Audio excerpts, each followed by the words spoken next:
you and finish this game up once and for all. I removed the whole sidebar when I broadcast because it can be annoying sometimes, and I don't have a lot of people watching this anyway. And if there were, it's an annoyance. It's not like I'm making money from people watching my stuff. So I'm just this is just simply a video to archive my stuff and also to teach anyone who wants to learn about the game. So before the past ones, if you see those little sidebars that says broadcast, and simply if anyone was interested in interacting, but at this point I really don't think anyone will be. So this is just going to be something archived for myself, and if someone wants to look on these videos, that's fine with me. I don't really care. I just want to pass on the information.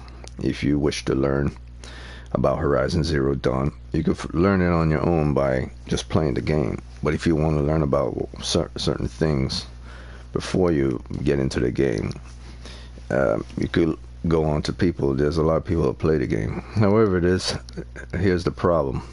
A lot of streamers don't really go into the details of a game while they're playing it.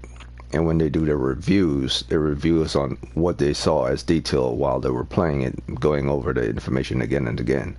But even in those situations, they miss a lot of stuff that they do not divulge in their reviews because they have to do, the review has to be under a certain amount of time. Most reviews go probably about an hour. But there's a hell of a lot more content that they could divulge, but they don't do it because they don't consider it that relevant.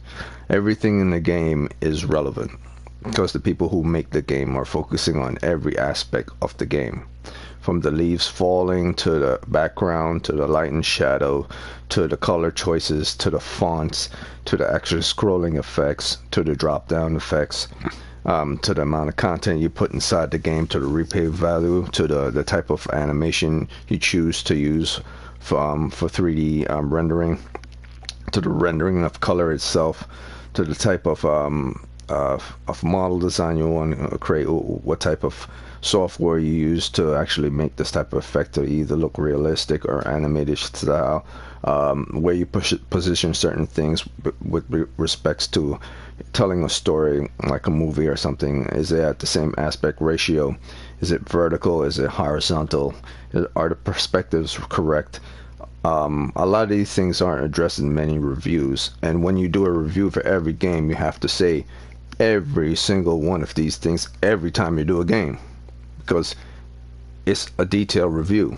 You have to detail review things. You can't just go halfway and then that's it, because when you play the game and you only see the things you do in your review and it's half of everything you say in your review, then you start bitching out about the other half not being in the game because you didn't make a detailed review about the other half of the stuff that people put in the game. When people make a review, the people who make the games go back, look at your reviews, oh, this is right, but okay, he didn't mention this, so we're not going to include this. So when you do a review and then you start bitching about it, it's because you didn't make the review proper the first time around. You want to focus on certain things, and you say, well, we'll be all here all day if I don't say exactly what every single nook and cranny I wanted to say. But that's the whole point of review. You have to say every single nook and cranny so that the people who make the game, the next time they do it, they get it better the second time around.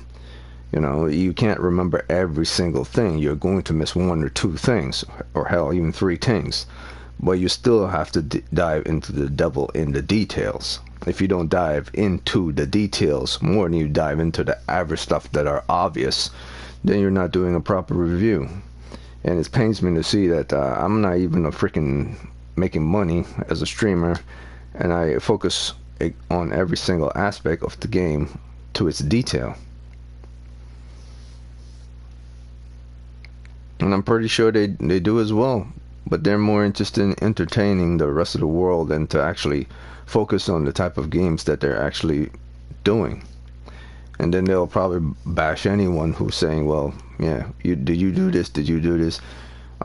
Anything any streamer or any reviewer could say, did you do this? Or why don't you have this many streamers? Or why don't you making money? Or why don't you do this? But like, I'm not interested in the job that you do, pal. I'm not interested in how you make your money. I'm not interested in any of that shit. I just want to see when I look at your website, or him or her or whoever, I want to see exactly you going into the details and doing a proper review. Proper. Not get the fuck out of here, you know.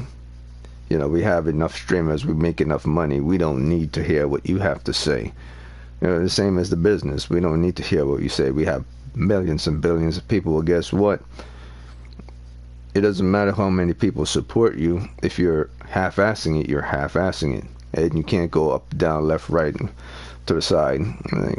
You could say whatever you want, but at the end of the day, you're half-assing it. It's like everyone believed Luferino was awesome and everything, but in secret, Luferino was a piece of shit. I met the son of a bitch, you know?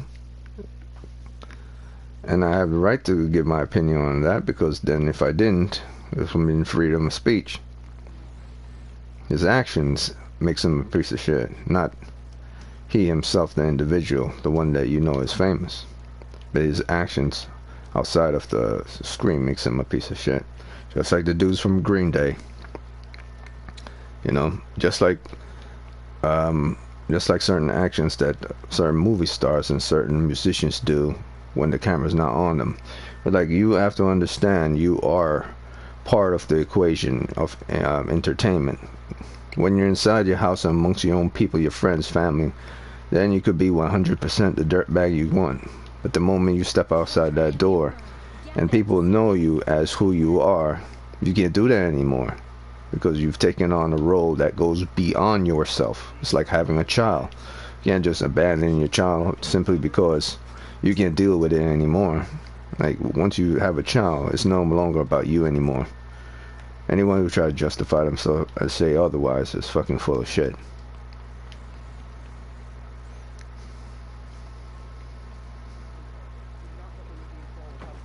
Now we're gonna play this last section of the game. We're not gonna do any side missions and stuff. We're just gonna complete the game, and then I was supposed to complete it yesterday, but it's too much. The credits, the last fight scene, the last couple of words before the end battle was how everything plays out. That would have taken more than 30 minutes, and I was already running on 2 hours. Usually my streams go, I mean, I wouldn't say stream, my broadcasts go for about 4 hours most. I never really go beyond 4 hours. I mean, I never really hit the 5-hour marker. I go for maybe 4.5 hours most, if not just 4. But if I just do 2 hours, it's simply because I have to do other things during the day that I can't process for an entire 2 hours, 4 hours for one type of video game. But I'm gonna do this one right now and get this out the way, and then a certain distance within the game control. I don't need to prepare.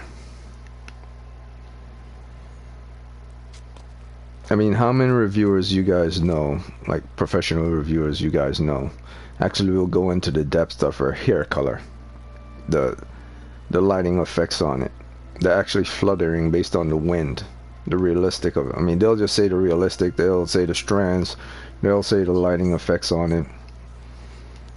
Will they say exactly the perspective of it, its form, its shape, how it's...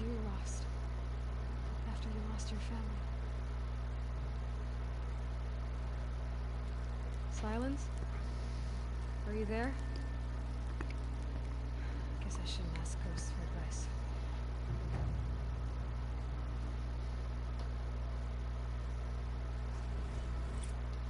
I go into the form of hair and everything, the form, the shape, the direction it's going on. Is it attached to... There are signs from the west. Sun King Avad awaits you at the Temple of the Sun. You know, does the hair actually look like it's growing out of the skin? Does it look like it's pasted on? Does it move around the way hair does? When the wind blows on it, is it blowing in the correct direction? Is it forming correctly? Is it bouncing correctly? Based on its weight and everything. All these things matter. All of them. People say, "Oh, well, it don't matter." Let's look at this guy focusing on that. Like, if you're gonna be a game reviewer, you have to be a proper game reviewer in anything. It's like being an artist. You're gonna critique an artist, how he does his artwork. You gotta critique every freaking thing. Everything. The end. Or how it begins, anyway. Leaving off certain things you know you're supposed to include is a sign of a poor viewer. The shine on the back of his armor, the distance from where they're standing to where that is, his expression on his face, his movement of his face. When that thing crunches the ground, is the ground moving? Is the fluttering going in the proper direction based on impact or force? When you kick snow on the ground, you can show snow impact, but when you're moving forward, some of the snow is actually moving forward as you're using force. Deathbringers you spoke of? To the guns! Centrifugal force. To the guns! It's not just impact of your feet on the ice or on the snow, and then you just, some of the droplets just hit around the area. Some does move forward. Will the guns hold them back? Let's just get into this game. I spoke enough on that. You all know this stuff anyway, whoever watches this video. No need me to explain the obvious. There are tons of people have to critique when they're doing anything, or drawing anything, or designing anything. And everything matters. Everything. Vanguard, send reinforcements. Aloy, no! We need those guns. He will cut you down! Not this time.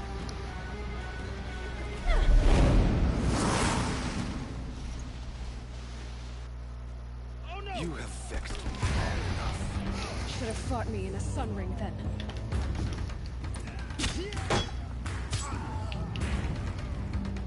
Can't see Why do you fight?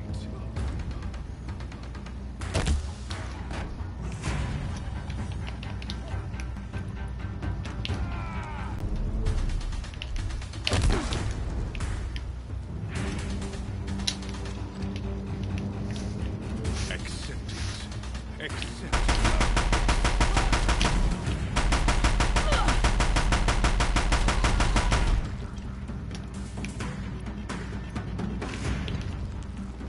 Only endless night awaits here.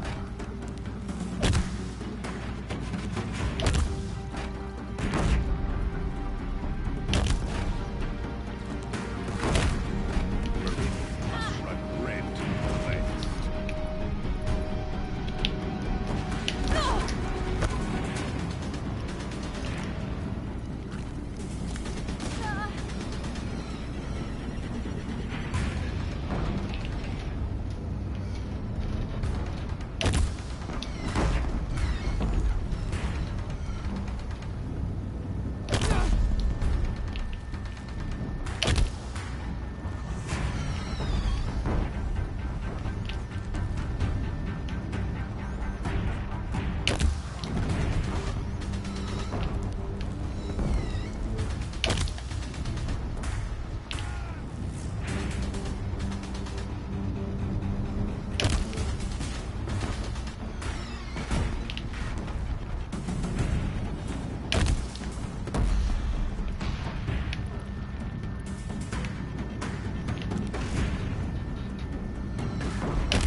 He's quick.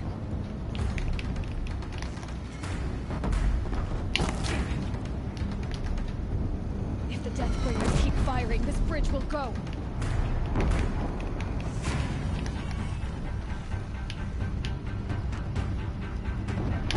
Blocked again.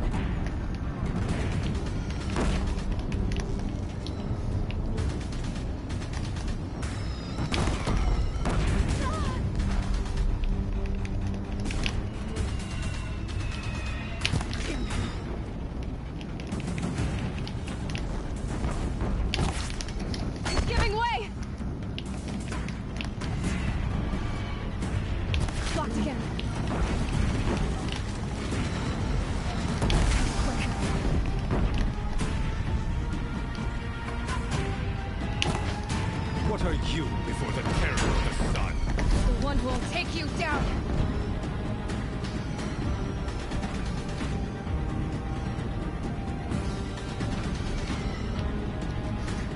I am chosen. You came from nothing.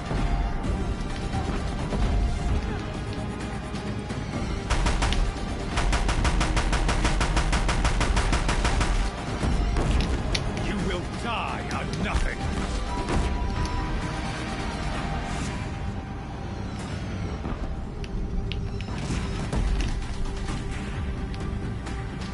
A savage cannot understand destiny. I am chosen. This was not meant to be.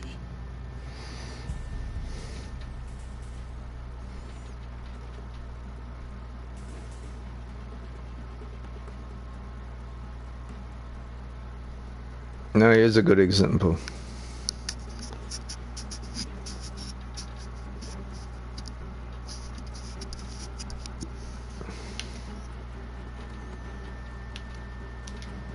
You're done. Hades is next. The buried shadow will save me. I cannot. Ah!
got too much already.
Where do you need me?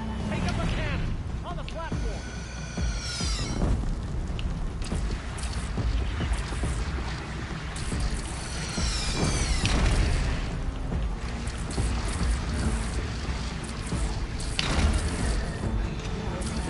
Time to go.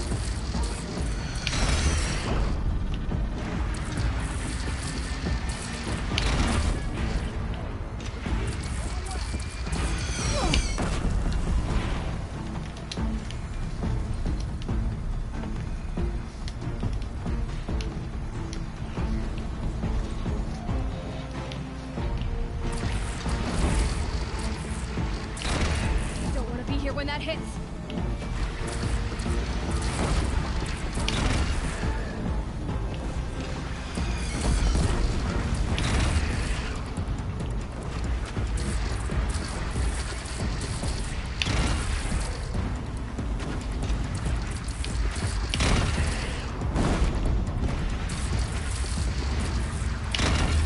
Got it.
Drop it and move.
Aloy! Aloy! Aloy! Tab? My all-mother, you survived. I thought you were killed. The others, are they... No.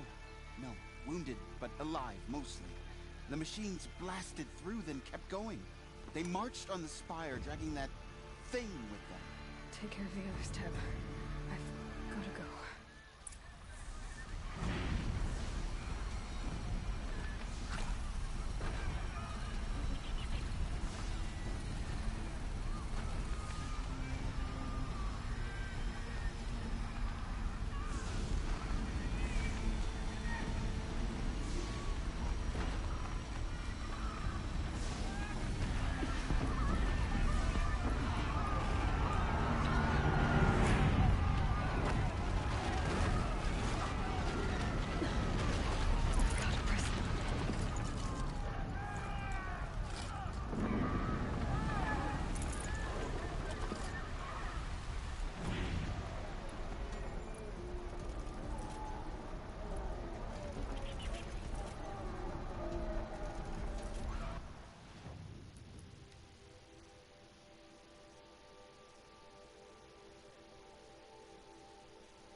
Forget about traveling light.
transmitting.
Hades has started the signal. It must have gotten through the defenses. Nora. Baron's vanguard. I have to get up there.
Gotta keep going.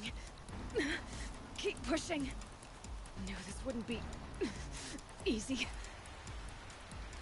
So no holding back.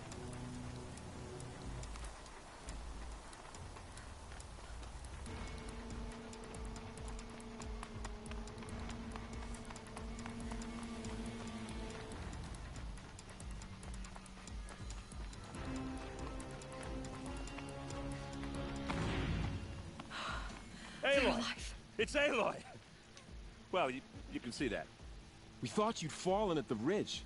No, the ridge fell on me. Look, there isn't a lot of time left. I have to face Hades. Not alone. My fight.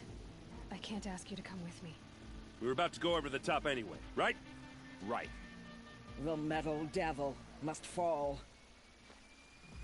I should stock up. Last chance.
Entity has been anticipated.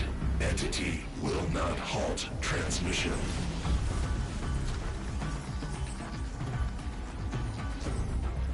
To contrary, calculations are precise. Presence of Entity has been accounted for.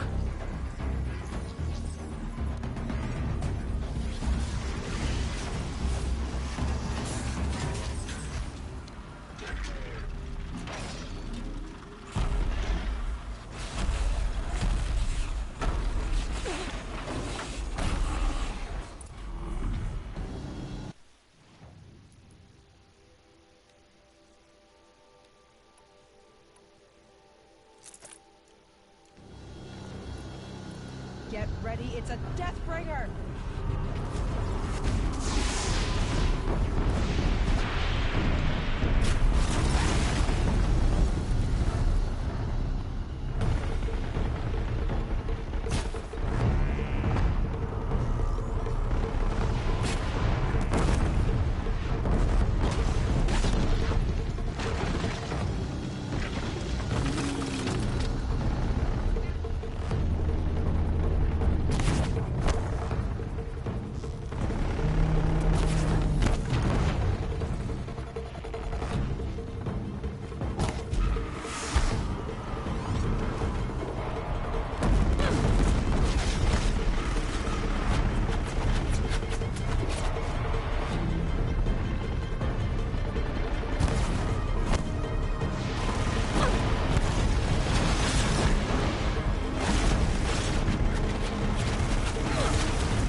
Intensify aggression.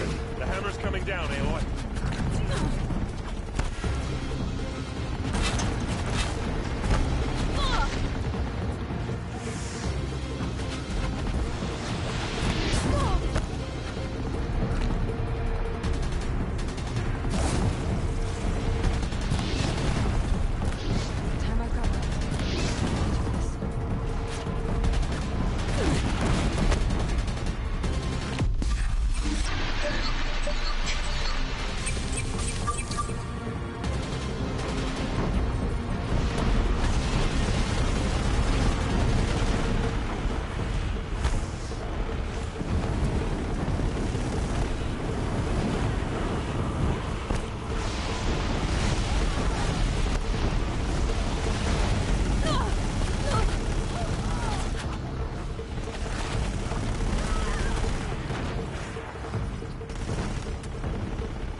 Prioritize entity. Another machine's on you. Okay. I'm getting knocked around here. Lend her your bow.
Execute.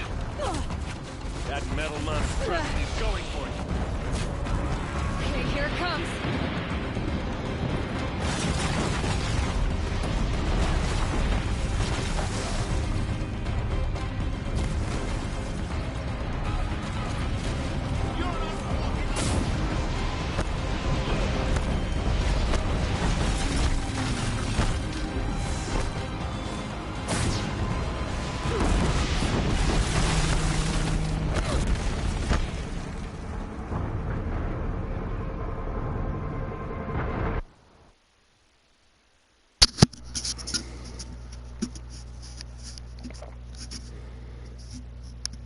Crying out loud.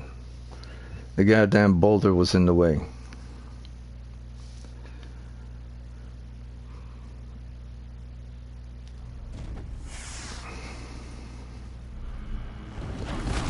Watch it. They keep coming. Knock them back. All of you, focus on the new machines! Would you fucking morons? Oh my god.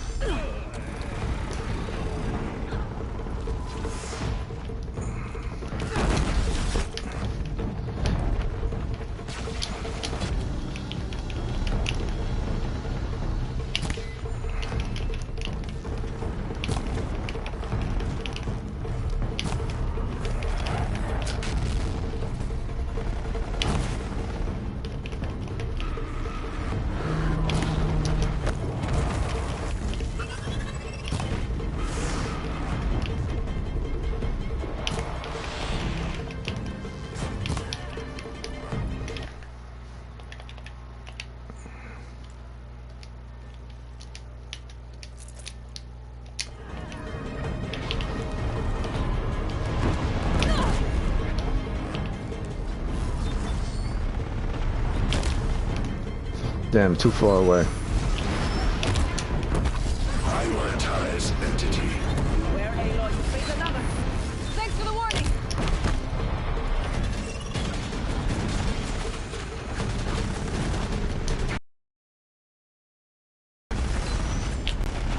This one's persistent!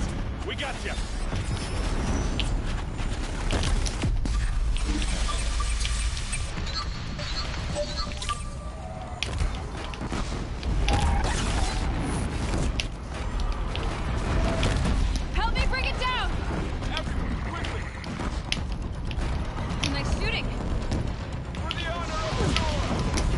Jesus Christ.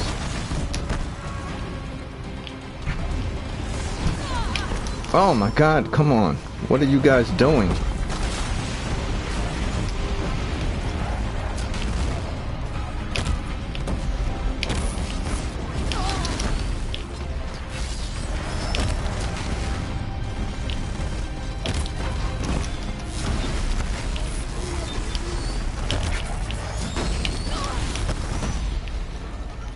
Jesus Christ, I have to literally do everything myself, but then again, I am the one fighting.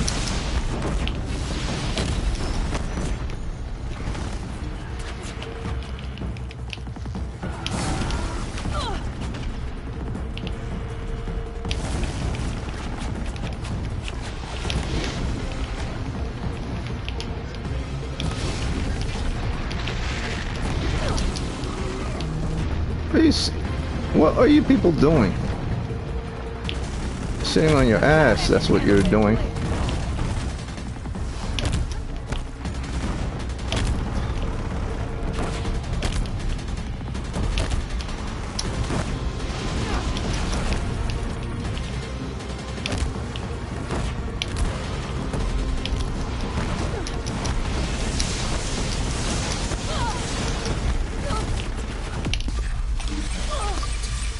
Come on, come on, come on.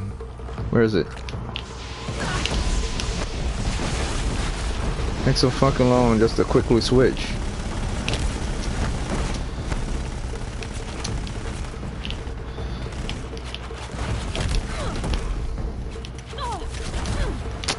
Jesus Christ, man.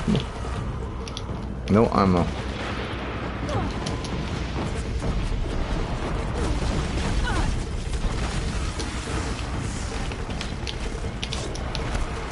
Execute.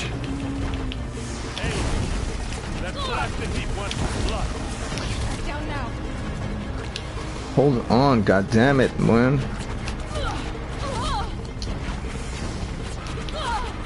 Get behind something, for fuck's sakes. Christ.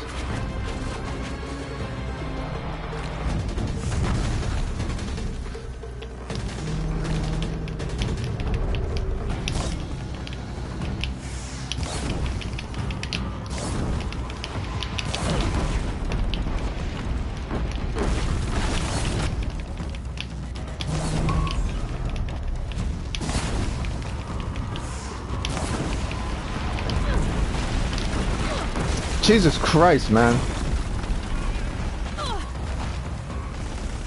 Why can't you fuck to do anything right? Am I the only one doing something here? This dude is like blasting everything he got at me. Time to switch up, man. Come on.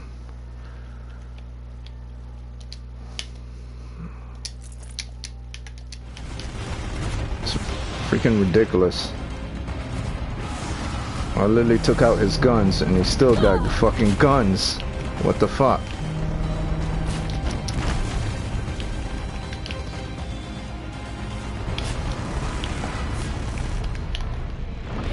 I literally blew off his fucking guns and then it's like the guns just spawned back.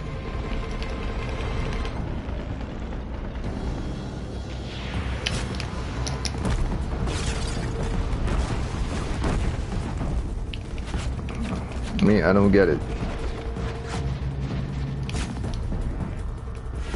Is this game telling me that Tyr doesn't work on his freaking guns?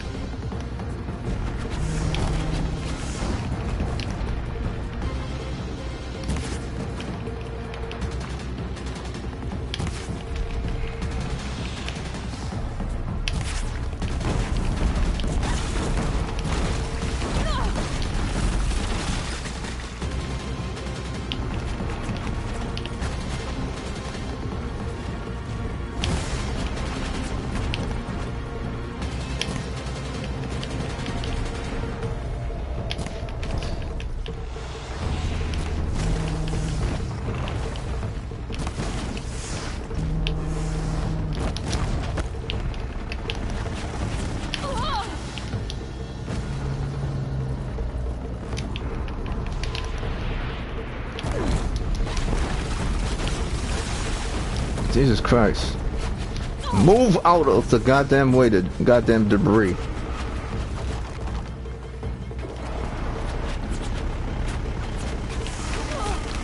Really, Aloy?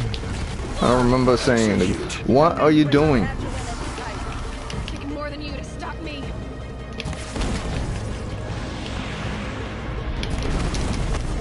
My way is clear.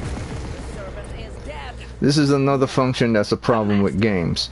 When you're in a heated situation in any game that you do, any fighting game, any action game, anything, and you want your character to move the way you want it to move, whether it's sliding, whether it's jumping, whether it's crawling over things. If you didn't ask the character to do that thing, it shouldn't automatically execute what you didn't ask it to do. And if you're gonna have stuff like rubble and stuff around, and you're sliding, you bump into the rubble. If you bump into the rubble, you bump into that thing. But if you go around the rubble, you should be able to go around it. Like if you're sliding and you're pointing a direction, you're supposed to be able to slide in the exact direction you're sliding in. Like, I understand the rubble is in front of you and you're trying to move. System threat. But it shouldn't. I'm more than a threat. Shouldn't get in the way. Now, this game doesn't have that much problems when it comes to this, but at certain parts it does. Like when you're trying to hide behind walls, she will automatically, because you're pressing forward, climb over it rather than hide behind it. So if you're not aiming while you're hiding behind it, if you just run up to it, she will automatically climb over it if you're not aiming. So it's kind of like your fault for not aiming, but at the same time, it is very intense and hard to do when especially when you're playing an extreme mode, like very hard or ultra violent. Like this is the second to hardest mode I'm on, so it wasn't that difficult because I made sure I had tripwires, enough fire arrows, and everything on my bows. Actually had a lot of strong punch damage. See, I don't have enough fire, just have enough for that, but I use most of this. Use a lot of blast sling stuff. I use some of this, but that didn't do anything. And I use up mostly arrows. So when you're fighting in that last battle, you should do exactly what I do, but do it a little ahead before he summons in the other creatures. You should put the blast wire stuff while you're fighting the first guy in the first phase around, because the Deathbringer is not going to go on the outside. He's not going to travel outside. He's going to stay on the inner ring.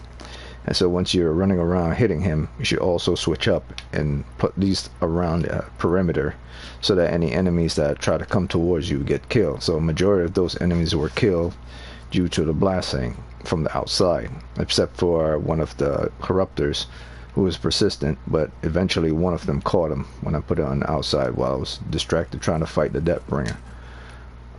But that's the best way to do it. Put tripwires around the perimeter. Carry at least a lot of fire arrows, because most of them are corrupted. And then use a lot of this on the main Deathbringer, not so much on the other guys. Use this on the other guys. If you run out of this, switch to this. But it's mostly using your arrows and fire and tripwires. The same as when you use it when you're fighting the DLC final boss, the gigantic corrupted fire bear. You use a lot of trips around areas to stop all the machines, and make sure you have a lot of medicine. Make sure you have at least 3 pluses of the upper ones, and then make sure you have a shit ton of the lower ones. Like your pouch is full at the lower ones, so you have 5 left of this, and I got 4 left of this. Make sure you have a full 12 stacks of both, and make sure you have a full 12 stacks of this too, because this is like a extra boost of armor, so it has to go through an extra boost of armor before it actually knocks your health out completely. And make sure you have fire resistance as well, because damage, it will you'll run into a lot of fire damage that it does to you. So this should be 12, this should be 12, this should be 12, this should be 12, and it's up to you whether you want to put down bombs around the area using the pouch, or you want to use the tripwires. So I mainly use the tripwires, but I suggest you use both and run around and put them down as you're running around. Just got to make sure when you run, no one's running towards you as you put down the bombs, because you'll get hit by the blast effect too. Make sure you stay your distance with regards to that. I only dived once on this very hard, and simply because as I dived, as I was running and then I dived into a wall, and I was about to hide behind the wall, and then the last bullet got me because the wall got in the way, or the ground got in the way like this. Like I dived here and then I had to run around it, but by the time a couple of bullets already got into me and then died. So you gotta watch out for your surrounding areas as well. But most of the times you'll be able to take him down with ease, aiming at his hot spots. Take down his two heavy guns on the side, trying to knock off his guns with your tear. If you can't knock off the gun with the tear, just keep hitting him with your regular arrows. Make sure you have high puncher on the arrows, and that should be the end of that. You should be able to on extreme, if you're fighting on extreme, you should be down to like at least one of these health potions. That's on the health side. And on extreme, you should be out of these. If it's extreme, you should have none of these, and you should be down to at least one of these, or none of these, and should be down to at least one health potion of a double full health. And the armor, you would probably be completely out of armor on extreme, but you'll be able to manage defeating him on the extreme mode if you set up things prior with the perimeter tripwires and your bomb pouches on the outside. You'll probably run out of fire, you'll probably run out of tear, but you'll still have enough arrows, so you'll still be able to beat the game regardless. On extreme, you'll just run out a lot of pouches and mostly run out of all your health. Probably just have like one health, but you'll be able to do it, and you'll still have a resource. Like I still have fire, like at least 12 fire. I still have at least 8 tripwires, and still have at least 2 blast and 12 electric ones, and 36 fire arrows. So even if I run out of all the fire ones, I'll still have enough other damage, and I can switch off between other weapons. It'll be a pain in the ass, but you'll still be able to manage to do it. And as for your gear setup, your uniform will obviously have to be something that takes a lot of bullets, as well as a lot of physical melee damage. Now I would have been dead 10 times over if not only I was taking more projectile damage than anything, because Deathbringer does more projectile damage, so I shouldn't have used up that much potions. So if I had switched off my melee to more projectiles, I would take less projectile damage. I would have been up to like 35 to 40 projectile damage, and my melee would be down to about 50%. And I wouldn't need fire. I could have had my fire at 60. So as long as my melee is at 50%, well, not 50, as long as my melee is at 60%, my projectile damage is like 35 to 40%, and my fire is at 50% resistance. I'm good. I'm good. On extreme, I believe the best uniform to wear will be the Blazon. Because one, you could put on, well, no, I think on extreme what I had them on is still the best choice. Either that or the Blazon one, because with the Blazon you don't have to put on any heat resistance whatsoever. You could just put on 2 projectiles and then 1 melee, and then actually 2 melee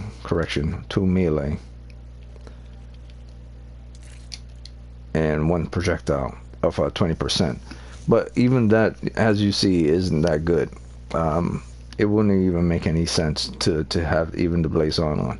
So the most logical choice is the Nora Protector Adept. That's the one you want more than anything, because even if you take the melee off the Nora Protector Heavy, it's at a base of 30%, and most of the other uniforms don't even have a base of 30%. So even if you put one melee on, you're already at 50%. And you decide to put more projectile on, like if you want to put more projectile on, and stealth and other things, you're now up to 40% projectile resistance, 50% melee. And so if you take like 2 hits from a melee damage, 2 or 3 hits from a melee damage, your health will go down. But if you could take care of those perimeter guys,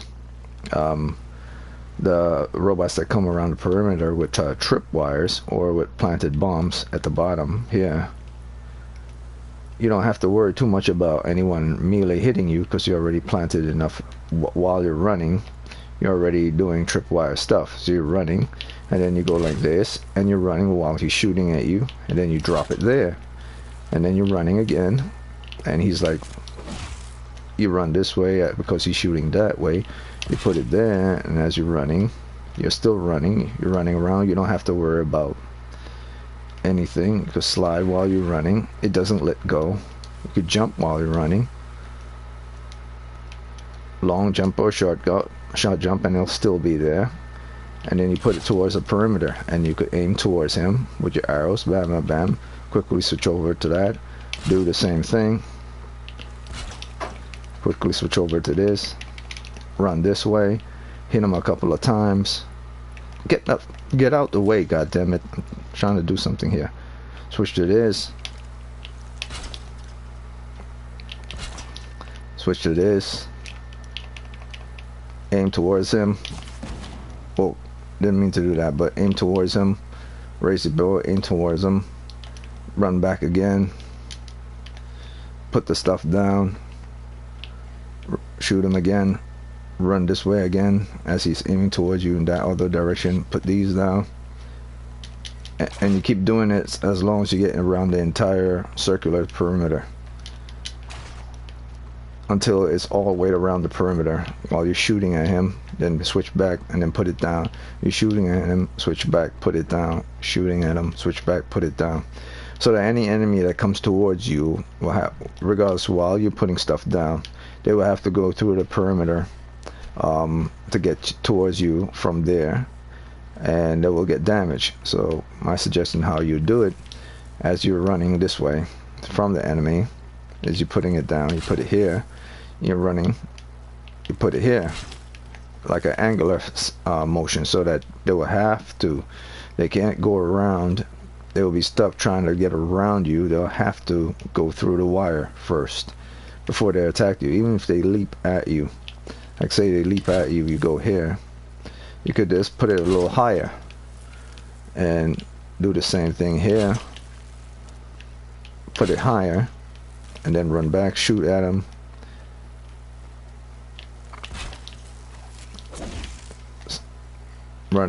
Shoot at them.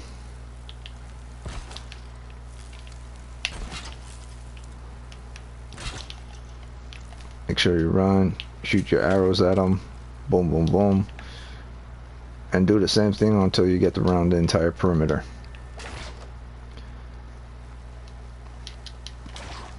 It's a little tricky, but at the end of the day, you save a lot of headache worrying about enemies hitting you from behind.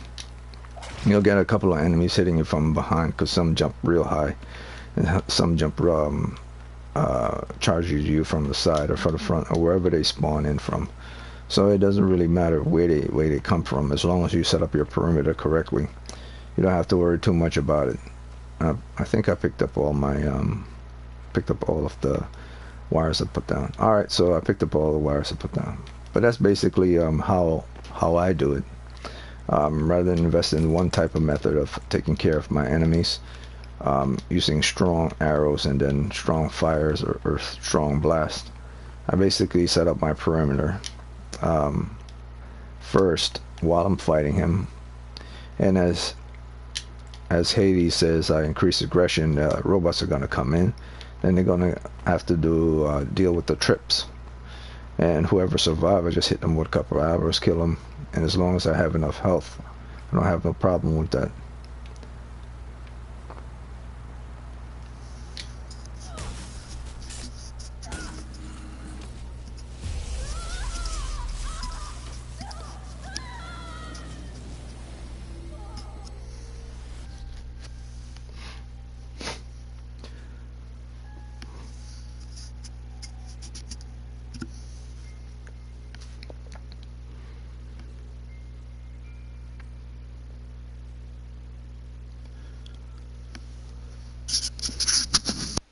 Master override armed.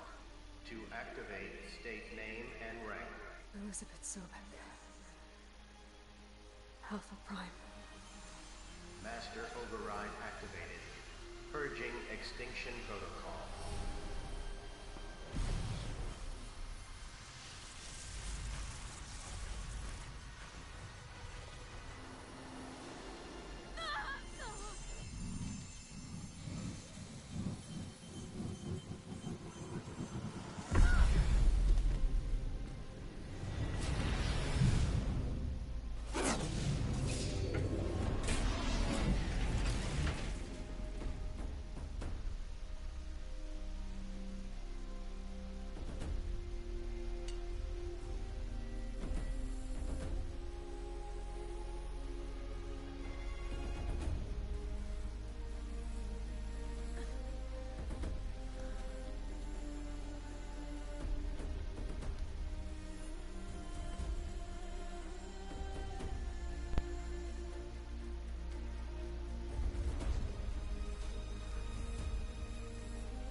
Okay, Gaia.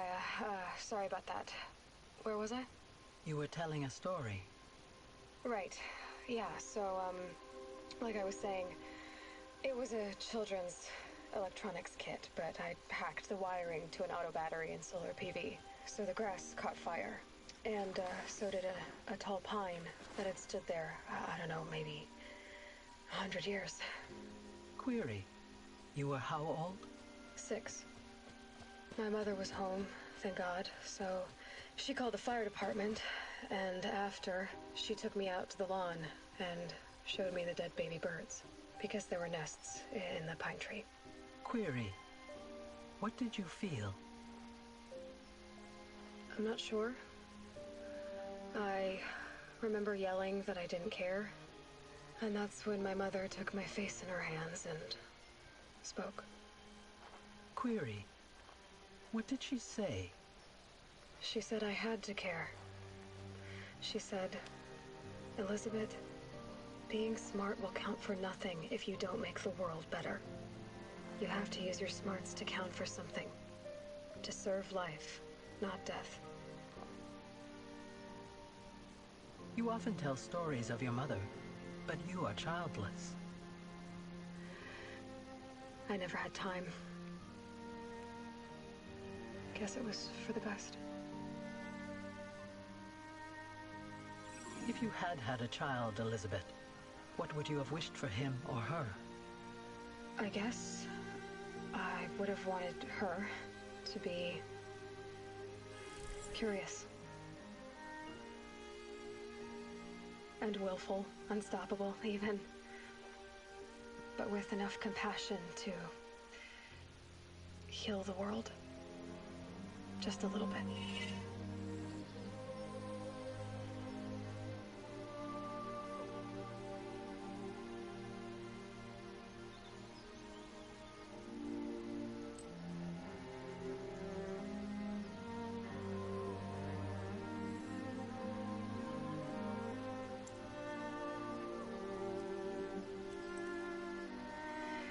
Anyway, that's all I've got for now, Gaia. Time to tuck in. I wish you a pleasant sleep, Elizabeth. Thank you. I'll catch you tomorrow.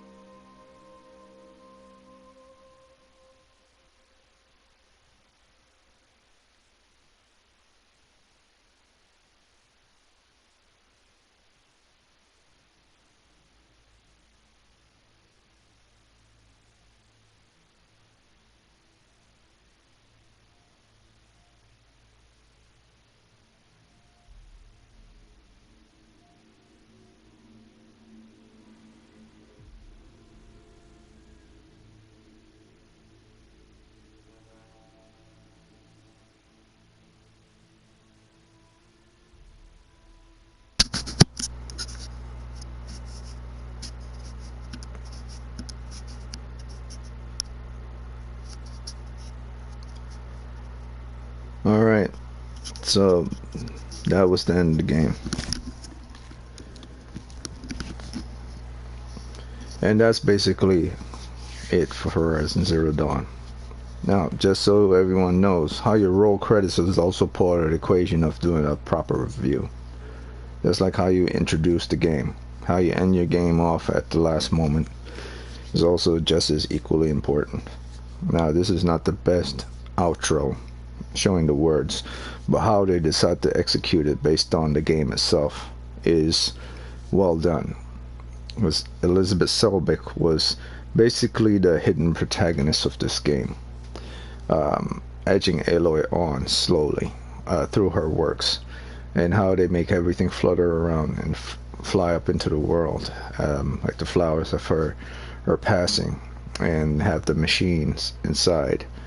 It's a nice little touch. Like, it's not like breaking like glass exploding. It's more like they make the text on the words to flower away.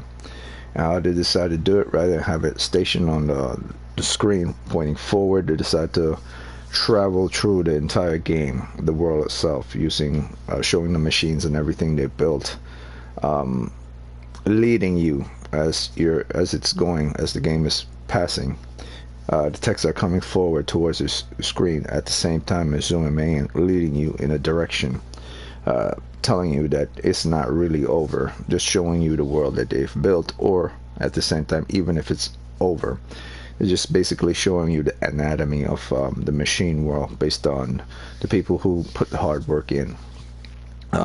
Everything that's from the mechanical point of view in the game, and the creative part and the effects part is present here towards the end as well in the middle of the game.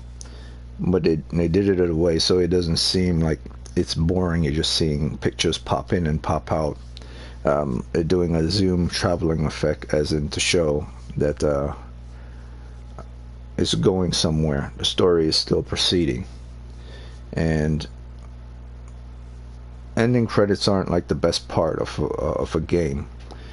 When you're rolling credits, some are very stagnant, some are very stationed, but how you choose to do it is also a factor in how you want people to perceive your game. So I like the little fluttering effects on the text. I like the use of the font towards the text towards the end of the game. I like the zooming effect, like it's traveling throughout the different sections of inside of the different sigma, I don't remember what you call them, ruins of the old world, where they build the machines, the different factories. I like that idea. Some games do it, some games don't, but I like this factor. It's very nice, very subtle, very smooth, and reflective of the game. However, let's say for instance Horizon Zero Dawn wasn't this game, it was a different game, and you were to see this towards the end of a game, and you wouldn't know what game it is. You wouldn't be able to tell if it's Horizon Zero Dawn unless there are certain features show within the end credits that based on the anatomy of everything that is Horizon Zero Dawn. Let's say this was the very peak of a intro video, a teaser or a spotlight to a future game coming, and Horizon Zero Dawn was never introduced. But you know that it has to do with machines, and it has to do with a protagonist that's a female, and it's coming out at a certain time, but you don't know that it's specifically Horizon Zero Dawn. This would be a nice way to show that based on the anatomy of what you've seen or heard from by the company, that this is what this is, the pictures and so on and so forth, that it's Horizon Zero Dawn.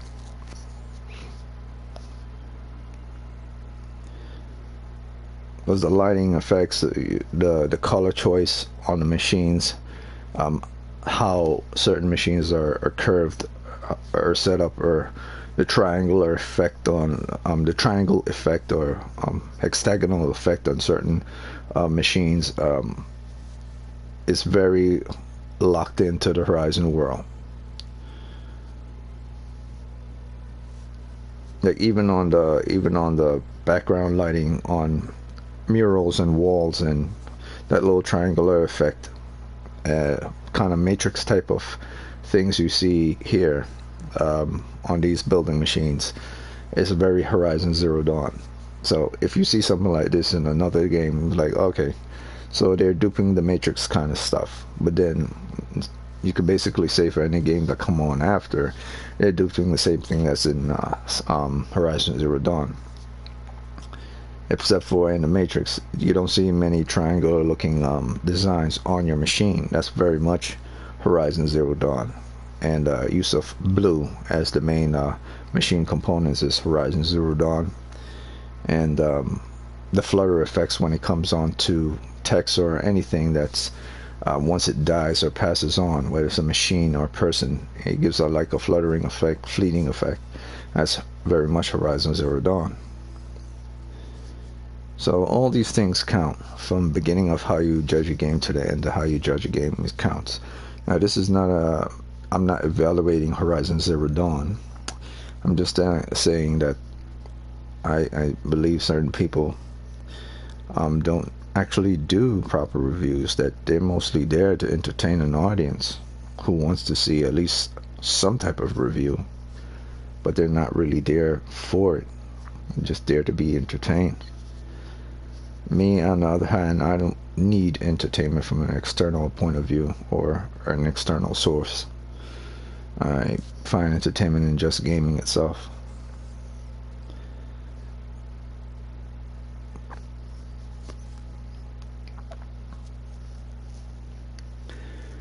I mean, I hope that people who makes these games watch videos like mine or others who are willing to go into the details and then dissect what is being said, rather than just be pompous about it and believe that nothing that I'm saying or someone else is saying is accurate, and the success based on the amount of money they get is contradictory to what I'm saying.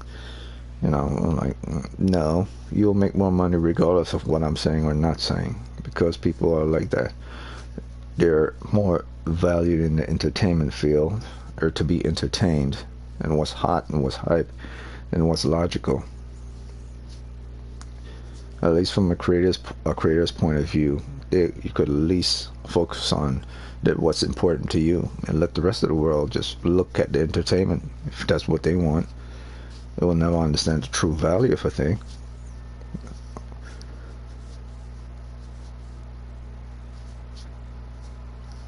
Unless they're types like certain gamers that actually like the true value of a thing. And this is to me a top 10 game, one of my top 10 games of all times. If not, if I take personal prejudice in that, I'll say this a top 10. But if I wasn't me, I would still give it a 9, This is far beyond an 8. There are too many details in this game for this game to be an 8. There are too many little things that you can find, nooks and crannies in this game, of the most small, minute details for this game to be an 8. And there are very, very small misjudged steps. Like, if you could find anything, if you could find 1,000, not even 1,000, 50 things that you could find wrong with this game, I guarantee you could find another 50 that's right with the game. Like, anything you could contradict this game in, you could find something to contradict that negative reply towards what's wrong with this game. Easy. Like, if you say this game is a cliche of what has come before, you could find any other game that's out there has been a cliche of something that come before. Hell, even Zelda is not 100% Zelda. It's basically taking off things from old world mythology and just implement it into the game, or from older games prior to it, and do it in a different way that's in that hasn't been expressed before. It's simply a reflection of evolution or revolution from what was. Now, this is Frozen Wilds. I'm going to skip this part. Basically, the same people that made the game, or some people from Frozen Wilds are new, but basically it's mostly some of the same people, but not all of them. If you play the game, you could look into this, but the new gorilla, I'll let that play so you see the type of people. Marco, Reyes, Elsa, or not Elsa, I'm saying that wrong, man. Or it is Elsa, Thomas, Bram. These are the new crew that's working there. So if you ever want to know who's going to be working on the Forbidden West, they're going to be the people. Mark, Elsa, Marco. And Frozen Wilds people are probably going to also be working on the gorilla babies. They're probably also going to be working on that section as well. Yeah, Wolf and Zoe. They're also going to be working on Forbidden West as well. So if you see someone named Wolf or Zoe, Marco, Elsa, you know those are the people who get their hands dirty. And the additional cast were put in for the Forbidden West. If you want to know about the voice actors and stuff, you could look at that right there. But majority, the very deep sections of the game, are from those who create the technical aspects of the game and the skins of the game and effects of the game. So those are the people you see right here, the voice actors. I guess not so much the voice actors, but for a role to be convincing, you need proper convincing actors. Aloy is a standard to come back. The woman that plays Aloy, I forgot what her name is, but I saw her face, and she looks totally nothing like Elsa. I mean, like Aloy. But when she speaks, it's weird. It's when I saw her in the interview, she was speaking. It's extremely weird because her face does not match her voice, but it is her voice. That's her voice. Aloy's voice is her voice. But you would never think that this person should have Aloy's voice. You believe it's ridiculous. You believe that this person shouldn't have that voice, but it's actually her own voice. Alright, so additional voices and stuff. DC Cody, Cam.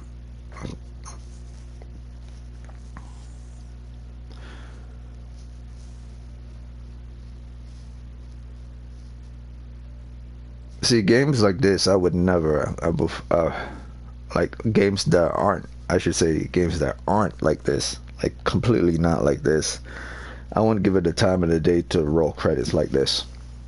I would just make sure the credits roll for the primary ending, as you see at the beginning, show all the effects and everything, and boom, it's over.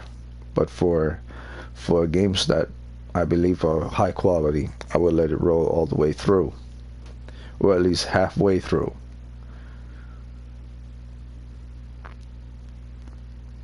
Because I believe these people deserve the respect to have at least their credits rolled. People who don't believe that that's necessary, that individuals who watch the videos can do it of their own free will if they choose to do so. That's correct, but here's the thing, like, if you skip something, it says kind of something about you. You know, like, did you really play this game because it was for entertainment, or did you really play this game because you love the game? If you skip something that has value, and you know the people who create it has value, and you're willing to do it, you have the right to do so. But at the same time, internally it says something about you that you skipped it, even though you know you want to give these people the time of day, but yet you skipped it.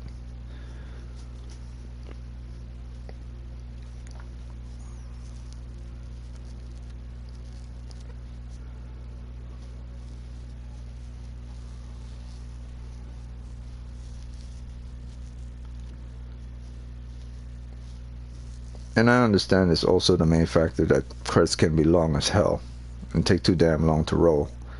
And that's one of the problems with the whole movie credit rolling thing. Like, that needs to change. If anything, credit rolling needs to change.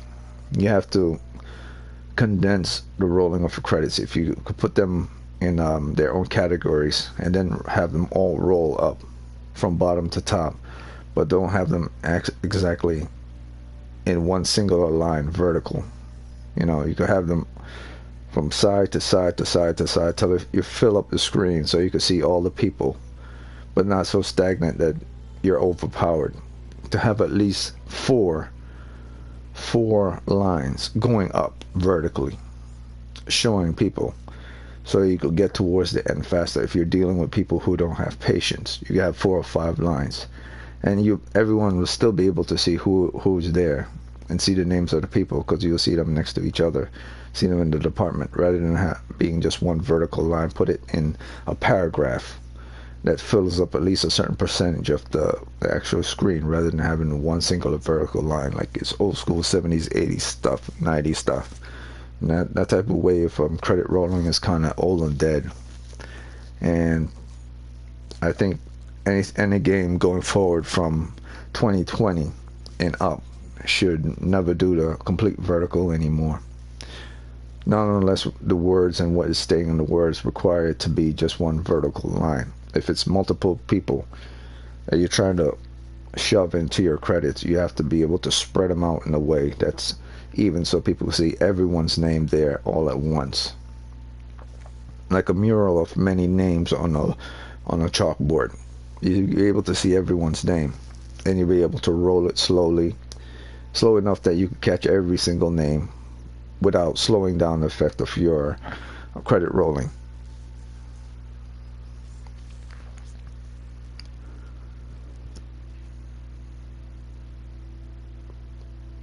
Alright, so this is part of the game I won't get too much into. I will probably stop it at this, the creative service, because now it's getting it's going slowly outside of the realm of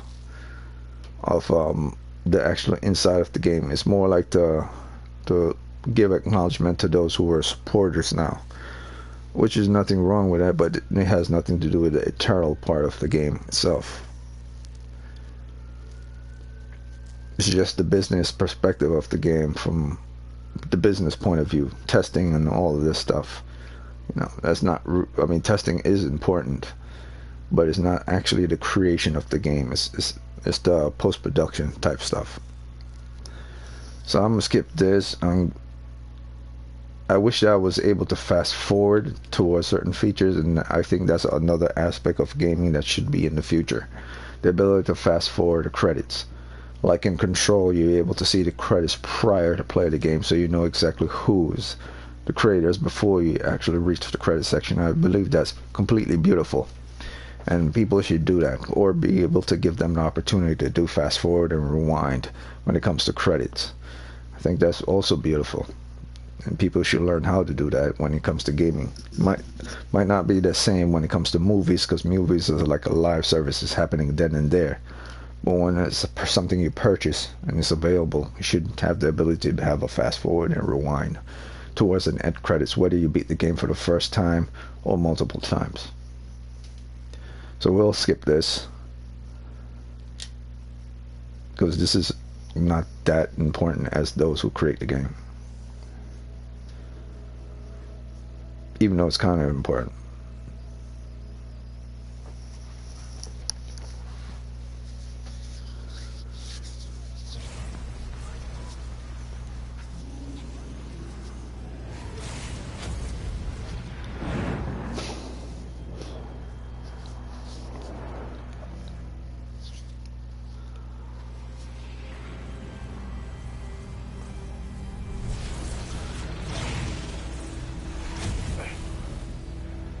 Hello, old friend. Remember me? We've still so much to discuss. So much you never revealed. Your masters, for example. The ones who sent the signal that woke you. Knowledge has its rewards, don't you think? Well, let's begin. And this is a factor of this game that I believe is extremely important. Heath captured Hades and wants to use Hades. Yet he knows this Silence isn't dumb. You know, he's not that dumb. I mean, he's a little naive when it comes to understanding the old world and trickery and foolery and conniving. But he's not that stupid of the fact that not knowing what's going on. He knows that this machine, Hades, tried to kill him by sending Helis to do the dirty work. And that's why he left the Eclipse. Not only because he understand that his life was in danger, not just that what Hades was up to. So he went into hiding and did his own research. But this confusing part towards the game is why he decided to accept Hades again towards the end and capture him in that little vestige, that little container right there, knowing full well that if Hades get the opportunity, he's going to do the same thing again. So will Silence learn from his mistakes and find a way to contain Hades, even though Hades will eventually find a way to get out? That's on him. His desire for power will be his undoing. And that's basically what that ending is saying. He's probably going to die in the next Horizon Zero Dawn, and it's probably well deserved because he didn't get the point of it. He still believed that he could get something from Hades without the penalty of death. Continue. Yes. Additional new game plus has been unlocked, granting additional play. I already know this. What about the uniforms? Loadout and current inventory and skills has been currently played. Alright, so in photography mode, I believe I should be able to new face paint. Yes, that's what I was looking for. Face of extinction. Face of extinction. Go to Palace of the Sun. Hades intends to use this. Okay, so the game is over. And I could play the game again based on my last looming shadow from the end. But now I could start the game from the beginning. In photo mode or creative new game plus loadout. Yes.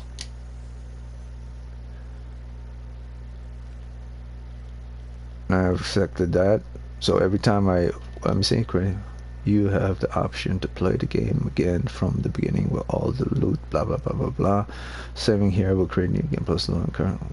So, yes. Create new game loadout. I already did it, so it's been created. And let's go to photography mode. New things that are in photography mode. New face paints. It says none. No.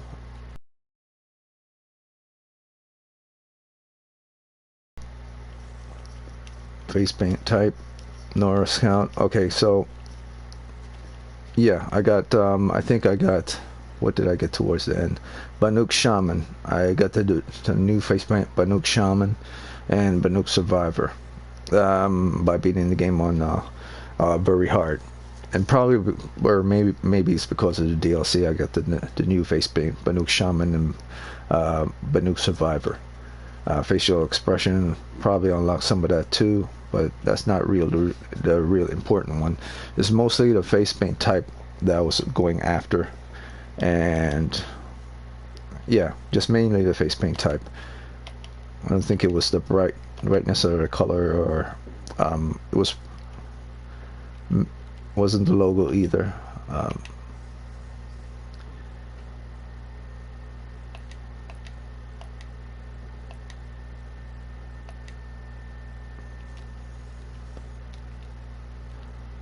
Yeah, that's pretty much all I was looking for. The Banuk Survivor and the Banuk Shaman. Alright, but that's it. My body poses. Rewind, unwind, rewind, unwind.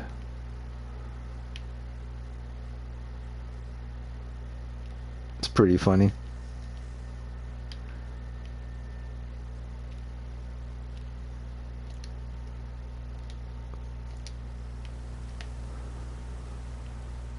Let me try that again. Rewind, unwind.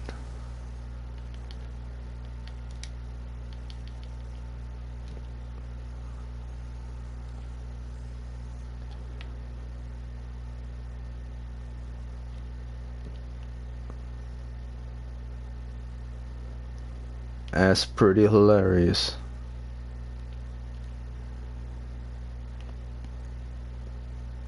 That's hilarious.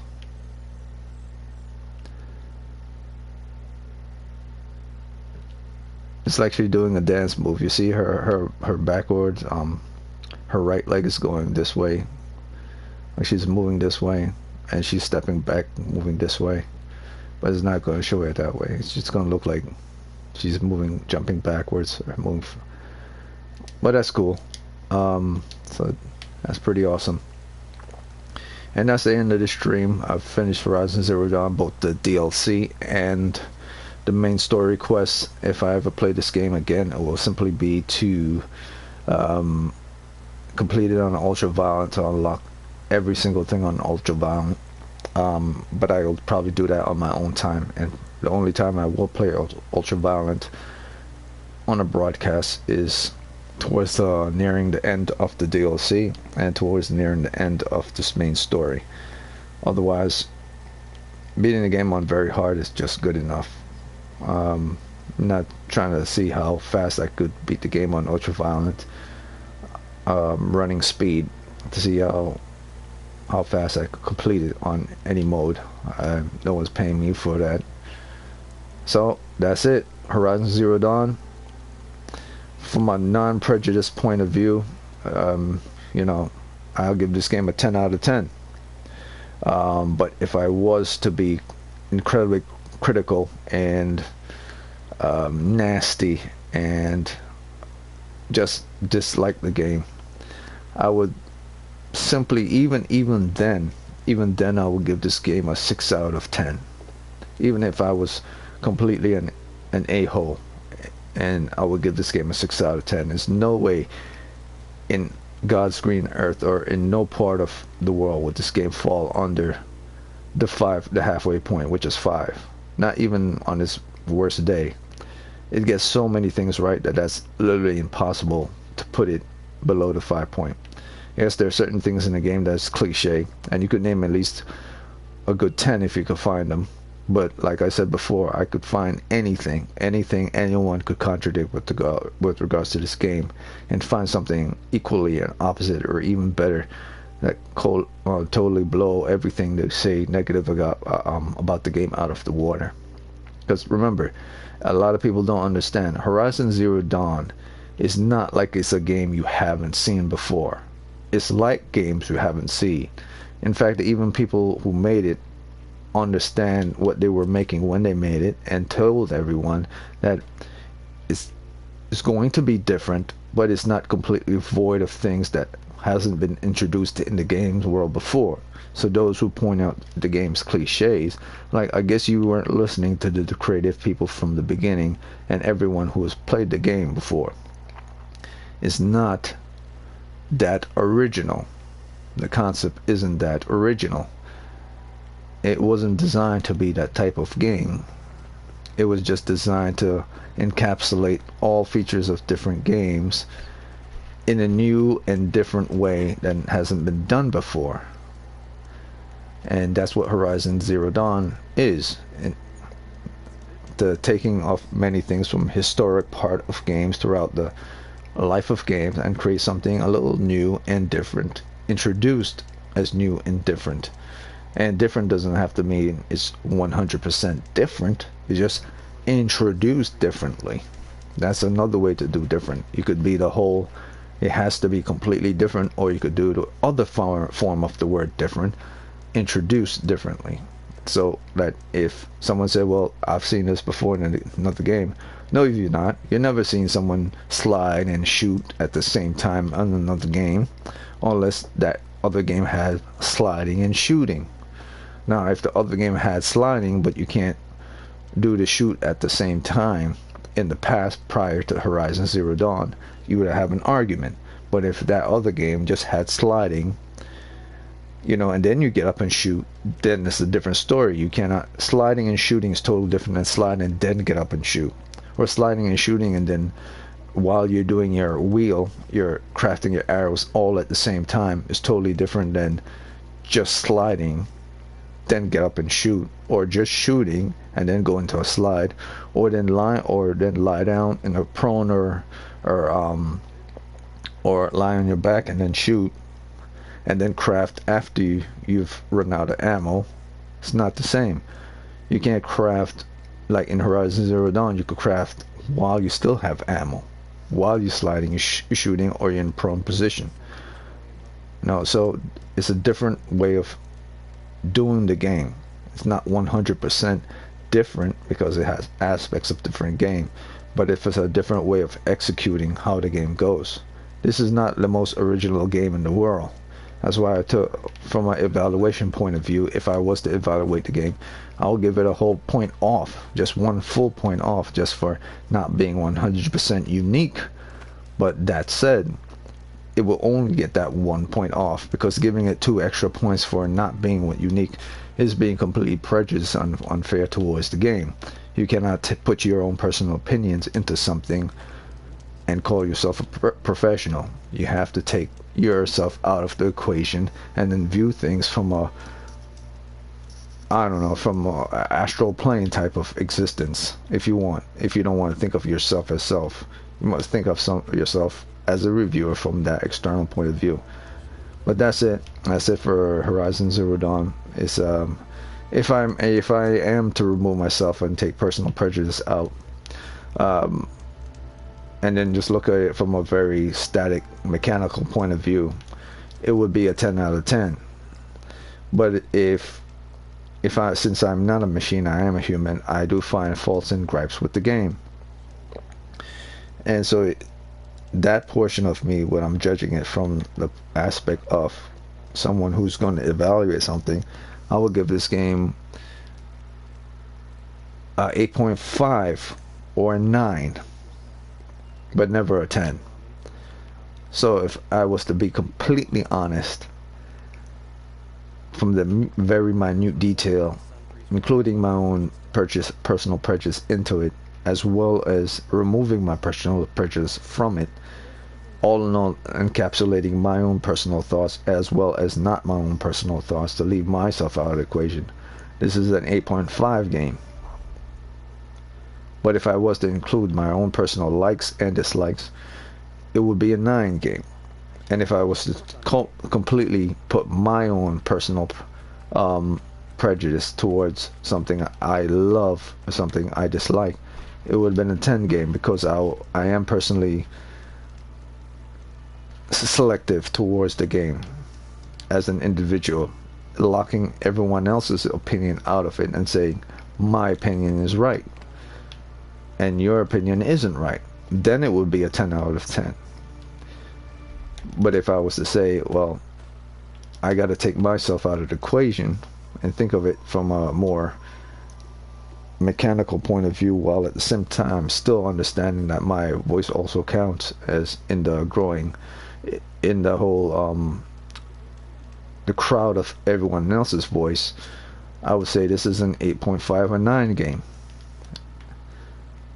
More at 8.7 if I don't like the fact that I put it at an 8.5, or if I believe I'm still being favoritized, or I'm still a favorite in favoritism of the game. Favoritized, no such word. I'm still being personal favoritism towards the game, and giving it a 9. If I still feel that I am giving it more than it should, then 8.7 is what this game truly deserves more than anything. Because I hate the fact that it's 8 point anything. Loathe the fact that this game is an 8 point anything. This game is beyond an 8 or an 8.5 in my opinion. But that's just my opinion. So if I remove my opinion from the opinion, but at the same time still consider it as a whisper in the background, it's an 8.5 or 8.7, and I will give it an 8.5 or 8.7. And if you want an actual answer to the correct answer, that I would agree with everyone else to the actual count, if my voice and everyone's voices was to count as towards the accurate rating of this game, based on not just my calculations, everyone else's calculations, this is an 8.7. 8.5 as in me joining the crowd. I mean, the crowd that just want to be prejudiced, or, you know, just jump off the cliff with the rest of everyone. I'm talking about the people who actually critique the game. Those everyone's, not just the random every human being, but those people. The 8.5. But if I want to say, understanding their logic and minds as well, at the same time not being completely prejudiced and not giving totally into everyone else is saying, and still have my own voice, 8.7.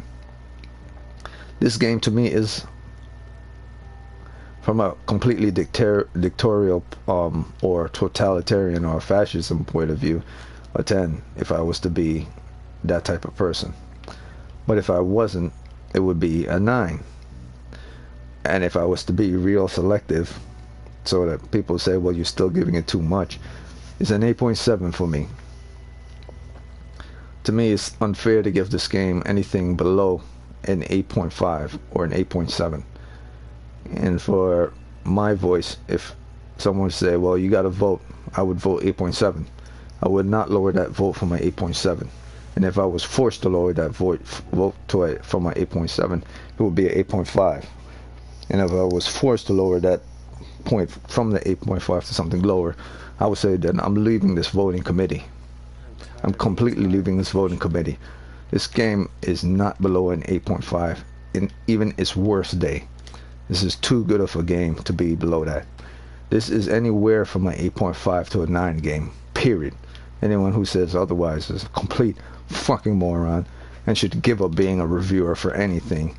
Them, their children, their children's children, blah blah blah. So that's my take on this. Horizon Zero Dawn is far too detailed. It gets far too many of the checks off what's right more than it gets what's wrong off, and can contradict anything anyone says bad about the game, with many things that it gets right about the game. Like literally, if you could say, well, I've seen this bonfire and it's been used in Bloodbourne, or no, not in Bloodbourne, it's been used in Dark Soul before. Bonfire was saying, I've seen that before. Like, yeah, but it's a different type of bonfire for say. It's not the exact type. It's not the type of bonfire you save where it's relevant toward that you need to desperately get to a bonfire, and then the bonfire resets your enemies once you touch it. The aspects of this bonfire is completely different from the aspects of those bonfire. It's not copying another game. It's a freaking bonfire that's been part of historical part of mankind as a place to keep warm and a safe haven that you could sit around, make s'mores marshmallows. It's a safe haven, a place you save and rest Find that in any game. It's not replicating of anything. Any other game that does it before Dark Souls or stuff is doing the exact same thing. So I don't even pay attention to people who bitch about things that are kind of obvious, but they still want to complain. So that's it. That's the end of this game. This is from leaving myself out of the equation, 8.5 to 8.7. I would say 8.7. That's my take on it. This is an 8.7 for me. From whether it's my favorite or not, it's a 9. It will fall under the 9. If I was to be prejudiced, it would fall under 9. And if I was to be a real dick, it will be 10. But I'm not going to be a dick, so it's a 9 from my point and my point only. As in me, my point towards everyone else's point, my voice along with everyone else's voice from what the score they have all given it, it's an 8.5 to an 8.7. And I would check it off as an 8.7 if I was to cast a vote. So that's my take on this game. This is an 8.7 game in the grand scale of everyone else's voices, but this is a 9 game in the grand scale of my voice alone. So there it is, Horizon Zero Dawn, an 8.7 game. Beautiful, well worth it. Additional DLC did what it was supposed to do, and I will put this in my top 10 greatest game of all times, because it really is the greatest game, one of the greatest game of all times. It will fall well below in the top 10 greatest game of all times. It'll probably be number 10, or barely scratch the surface of number 10. But if it doesn't fall in the top 10 game of all times, I will have it in the top 20 game of all times, because there are tons of game, and Horizon Zero Dawn probably won't hit that top 10, and certain people won't, but it will definitely hit their top 20. So I'll take that back and say this is one of the top 20, because there, now I think about it, there's way too many games out there that already hit that top 10 marker, and are probably vastly more superior to Horizon Zero Dawn in all forms of aspects. But this is definitely in the top 20. There's no way this game cannot be in the top 20. And it's definitely in the top 100 games of all time. This is a top 20 game. This is a top 20 game, period. It's not in my top 10 list. I take that back, because I already know the actual top 10 games of all time. But this is definitely in the top 20. Anyone who says this is not in the top 20 is bullshitting. Unless you could find me games that have to this quality, and every single thing you could think of that works correctly, works smoothly, loading time, everything you could think of that's superior than this game, then you could tell me that it falls better in the top 20 than this game. So far, I consider this game one of the top 20. Hell, even when I'm playing Bloodbourne and Dark Souls, I find it incredibly annoying that there's a lagging effect on when I do my attacks. I have to press something multiple times to do it. This game, I don't have to worry about that. So, like I said, I could find mix some gripes into any game or this game, but I'm not going to. And that's the end of this broadcast. I said what I've said, and go out and get Horizon Zero Dawn. You won't be disappointed at all, because this really isn't an 8.7 game. It's a 9 game. But if you really want to think of it as 8.7, that's all you. I just know that this is actually a 9 from my point of view. And if my point of view goes into a basket of the voice of everyone else's, it's an 8.7 and nothing below that. 8.5 least, but I got it at 8.7. And yeah, that's it. That's all I could say.